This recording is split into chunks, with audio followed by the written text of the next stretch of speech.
if it was in the area under the Fort Northern control, then I have to assume that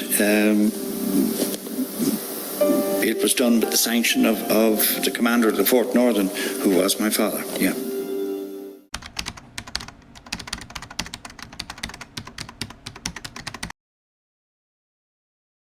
Paddy Hilary sat in my parlour in Brookhill Avenue in Belfast, number 11 Brookhill Avenue in Belfast, in 1970, in September, after the meetings in Dublin, and reiterated to my mother exactly what they were going to do.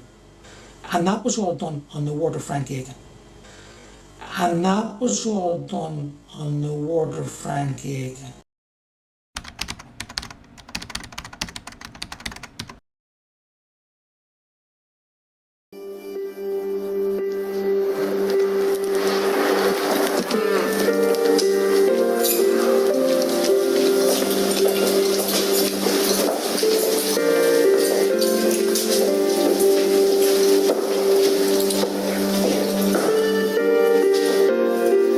This is Altnavay Orange Hall. It was built in 1884. It's one of the oldest halls in County Down.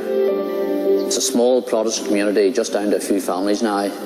Would have been a bigger community until the 1920s, and with what happened at that time, a lot of the families left at that time and drifted away over the years. And what we have up at the front here on the right-hand side is a memorial to the 6 Protestants who were massacred here in 1922.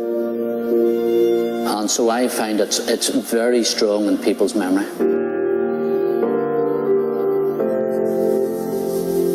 Frankly, there's great hesitancy, even coming towards a fearfulness amongst this local small Protestant community here.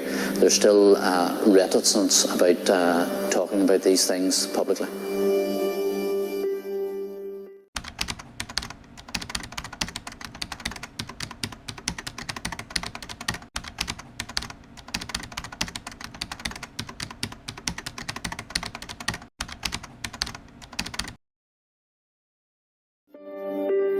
Frank Aiken is thought of in this area amongst the Protestant community as someone who instigated, organised and took part in a massacre of a small, isolated, vulnerable Protestant community. Around 30 IRA men from County Louth crossed the border to attack the community of Altnavay near Newry. 5 men and 1 woman were killed and more than a dozen properties were burnt down or bombed. The killings that became known as the Altnavay Massacre were one of the most controversial and gruesome IRA attacks of its time. Protestant families were left in fear. This was viewed on both sides of the border as an attempt to ethnically cleanse the Protestant population from the border area. According to the Irish state broadcaster RTE, an IRA brigade report from the time has a section entitled Altnavay Shootings, but the details are left blank. Other files simply refer to a special job. 9 men in total are named in the files as having participated. One of the men involved, James Marin, said the unit was under orders to burn every house and shoot every male.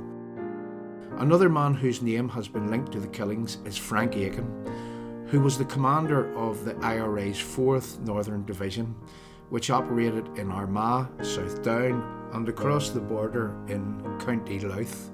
He was named as being present. Aiken, who died in 1983, was a prominent Fianna Fáil politician who served as minister in various Irish governments. A member of the Irish government who was responsible for some of the most gruesome murders that the British Isles has ever seen. Frank Aiken, a member of Fianna Fáil, the Hidden Hand, who was in place in 1969 as deputy head of the Irish government. The same Irish government who we have learnt over the course of this documentary they gave strategy too. They armed, they trained, and they financed the emerging provisional IRA.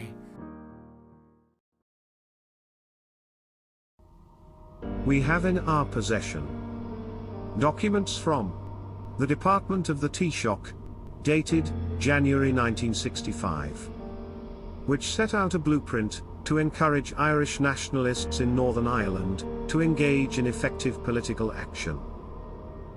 They should set up a representative political organisation with a club in every town and village. As an immediate field of action, citizens in Northern Ireland who see themselves as Irish and wish to be part of the Republic of Ireland should begin a process of agitating, using housing and employment as the basis of such agitation. From 1968 going forward, there was momentum building within the nationalist and republican community in Northern Ireland to agitate against the state, to overthrow the state that was Northern Ireland and remove Northern Ireland as part of the United Kingdom. But little did Unionists know there was a hidden hand behind that agitation, a hidden hand that was hidden in plain sight as deputy head of the Irish government. That hidden hand was the hand of Frank Aiken. They gave them money, they gave them guns to get them started.